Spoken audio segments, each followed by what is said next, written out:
Yeah, just a quick review of the physical hand therapy ball. This one's a pretty good size. So I know some of them can tend to be kind of small, these squeeze balls, but this one's actually like 4.7 inches long, so it's probably one of the bigger ones that I've seen.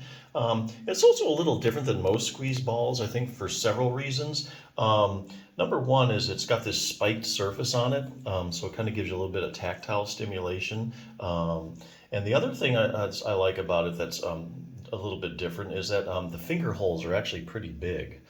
So your fingers will fit in there pretty easily, no matter how big your fingers are. Some people have hand swelling, and it's hard really to get a grip around there. Now, the good thing about these rings, though, because a lot of squeeze balls don't have these rings, which is another thing I like about this, is that it might fall out of your hand. If you have a really weak grip, these things can roll out of your hand, but if you put your fingers through it, it's going to stay there firmly as you squeeze it. So that's another really good feature of this ball. It's also made of a soft, soft kind of rubber.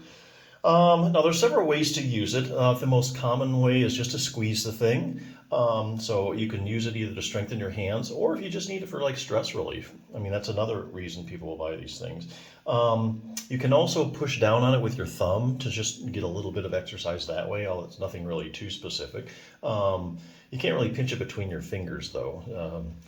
I don't think that's going to work real well. You can put it in your hand and also use it to rub any sore spots that you have as well. So that's another thing you can do with that.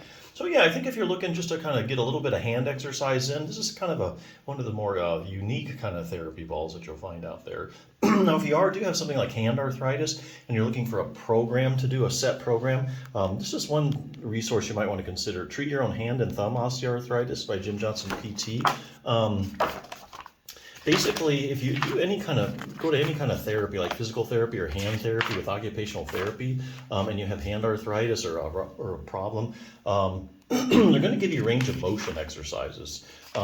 Why are range of motion exercises so important, and why does everybody do them? That's one of the first places to start. Well, basically because your fingers, a lot of people know this, are synovial joints.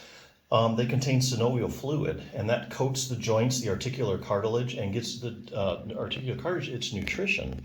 Okay, and how does this synovial fluid get around to all the parts of the articular cartilage? Well, basically through motion. Okay, and that becomes a problem when you have like hand arthritis or you have any kind of pain and you don't want to really move the joints, the finger through its full range of motion because it hurts, which makes sense. But you're also not getting that synovial fluid distributed evenly, and you're not getting it distributed enough that you need. So that's going to take a hit the articular cartilage. So that's why range of motion exercises are so important. This book has a really neat little program. It takes you less than 10 minutes a day to do. Some days it's just a few minutes if you're doing just like stretching stuff. Strengthening exercises, the gripper that we just talked about, the squeeze ball, that's actually good for strengthening.